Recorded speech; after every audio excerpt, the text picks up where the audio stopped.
একদম লুঙ্গি ঢুকবো না। আরে শীত লাগছে তো। লেপের মধ্যে ঢুকতে গেলে 500 টাকা লাগবে।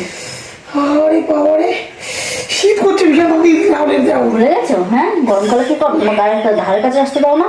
হবে না, 500 টাকা দিতে হবে।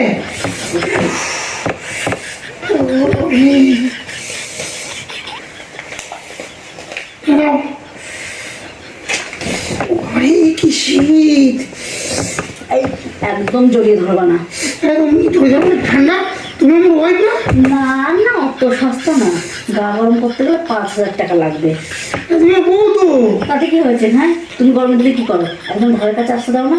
আর এখন হচ্ছে আমার সিজন, আমার সিজনে তো 5000 টাকা দিতেই হবে, না দিতে হবে না? দিতেই হবে, দিতেই হবে, কোনো কম্প্রোমাইজ চলবে না। এই যে আমার তো অত টাকা নেই। কত আছে? ওই 3500 টাকা আছে। দাও। বাকি টাকাটা পরে নিও। পরে কারে হবে না, ফোন দাও, ফোন দাও, কোড দাও। ফোন পেতে দাও, আবার ছাড় হবে না। দিতেই হবে, দিতেই হবে, না হলে আমি গল্প করবো না। নাও। ঠিক আছে, তোমার আমি দেখে নেবো। এক মাঘে শীত যায় না, যাই। 2 দিন পরে গরম আসছে। হ্যাঁ।